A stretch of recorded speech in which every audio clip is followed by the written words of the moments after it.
morning students. So today I am going to explain about lymph. As blood is a fluid which flows in the blood vessels. Similarly in the body, in the human body, you can find out there is another fluid which is called lymph. So what is actually lymph? So lymph is a part of plasma. All of you know that plasma, so that is a part of the blood, and a part of plasma as the blood flows in blood capillaries.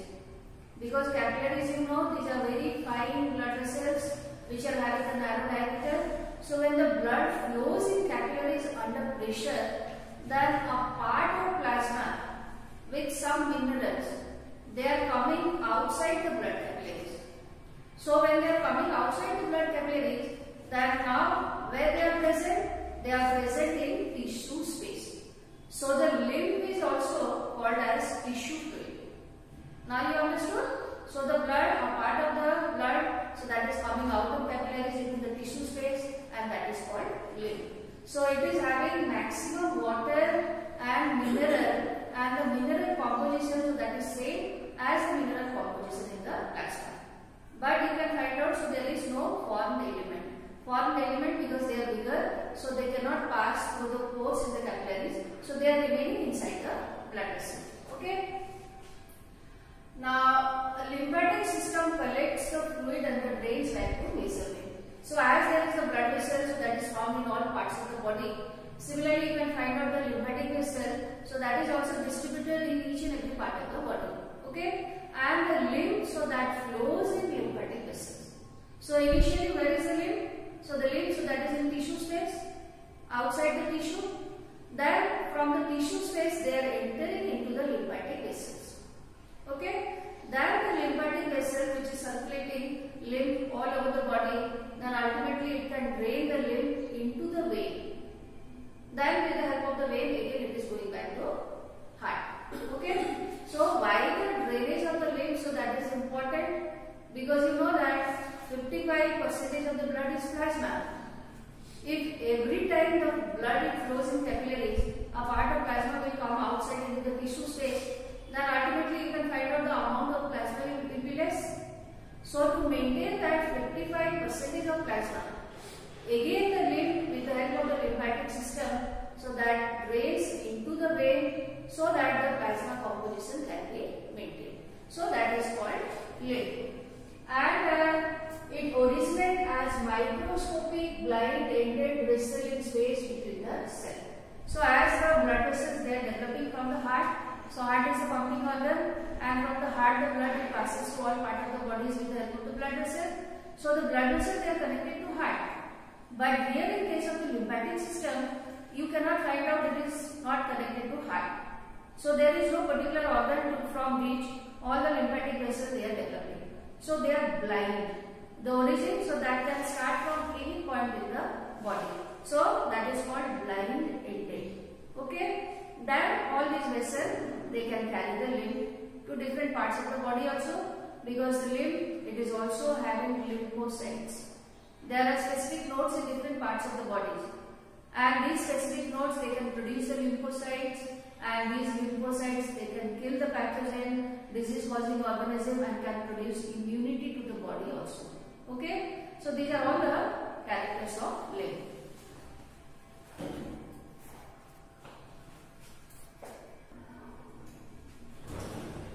So lymphatic system will consist of lymph nodes and lymphatic tissue.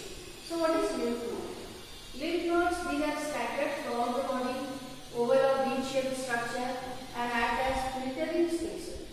So you can find out the different parts of the body, mainly in the armpit and the groin. So there are specific bean-shaped organs are there which are called as the lymph nodes.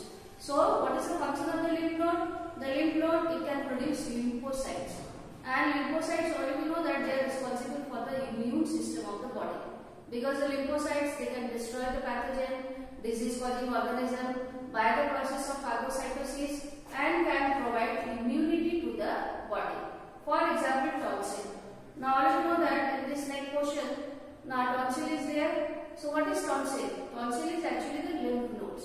So the tonsil can produce the lymphocytes and it can filter everything that passes from this part of the neck. And also the spleen, so it is having the largest lymphatic tissue. Okay. So how the lymph, so that is flowing in the lymphatic system, because the blood is a muscular organ which is having pumping action, and with the help of the pumping action the blood flows in the blood vessels.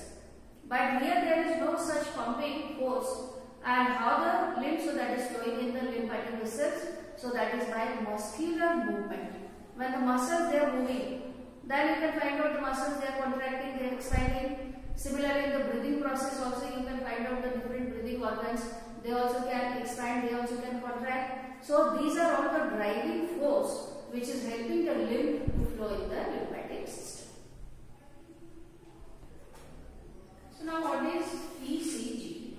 ECG, there are two words are there. One is electrocardiogram, another is electrocardiogram. Okay, so what is the difference?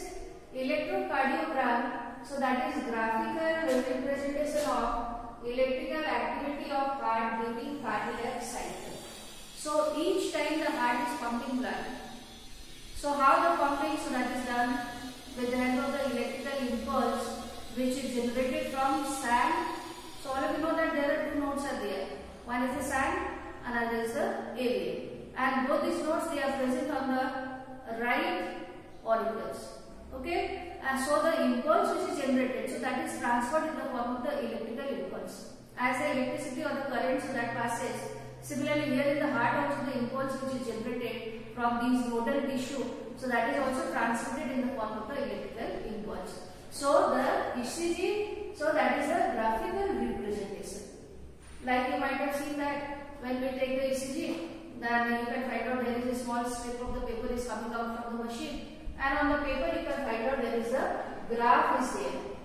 So the graph it indicates the heartbeat, how your heart is beating, whether it is beating normally or there is any abnormality, so that can be seen in the ECG. So we get on the paper the graph, and that is called ECG. And electrocardiogram, so that is the machine to take ECG.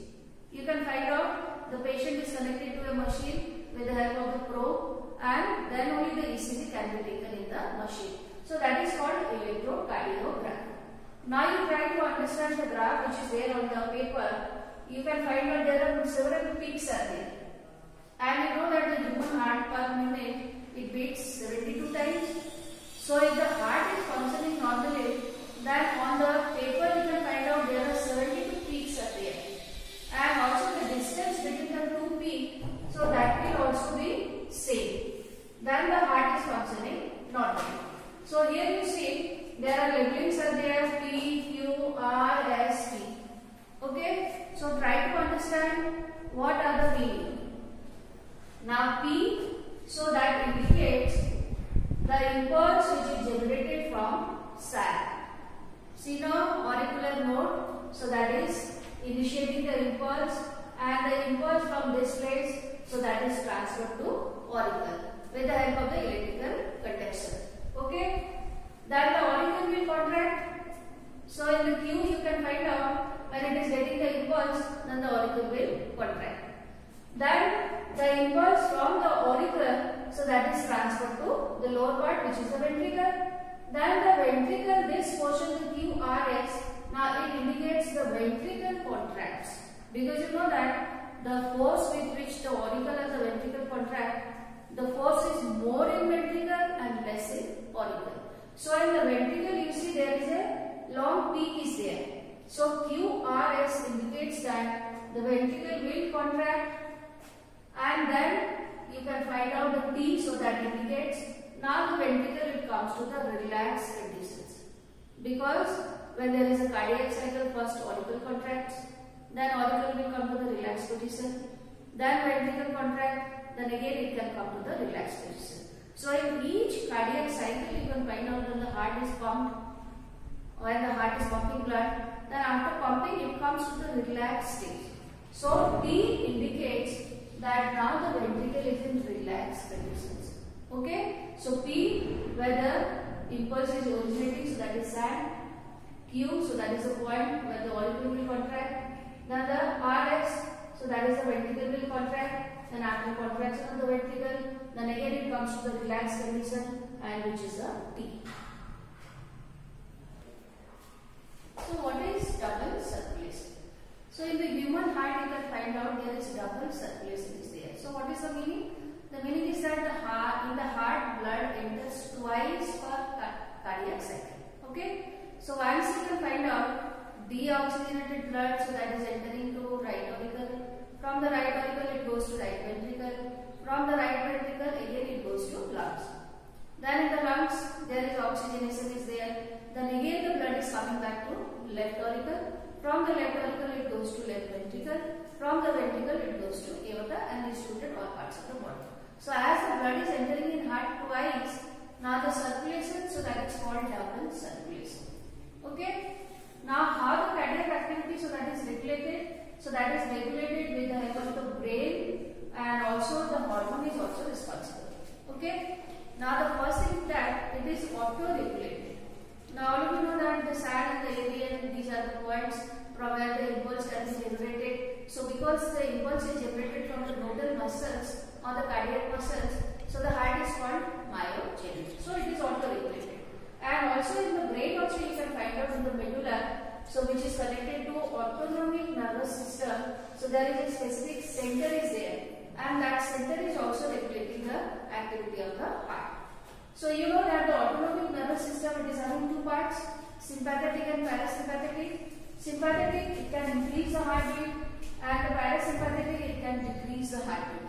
And besides the brain also, the hormones which are responsible, so they are associated to adrenal gland. Now adrenal gland, you know that it is divided into two parts internally, cortex and the medulla.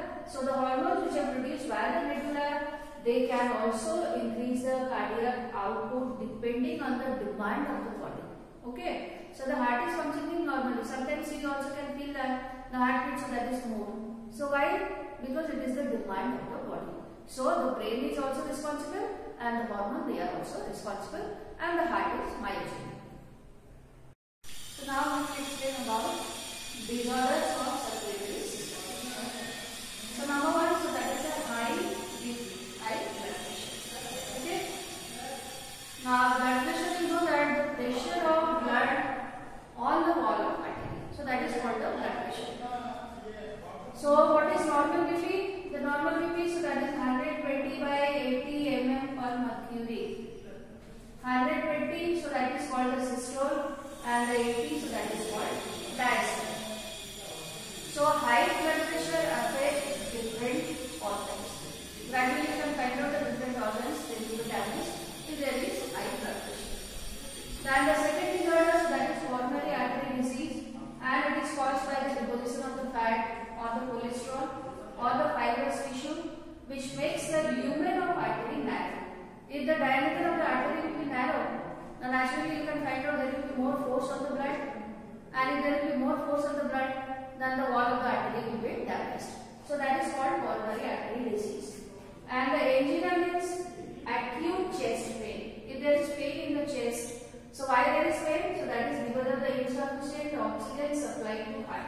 Because I have explained you that oxygen supply is there to the wall of the heart also.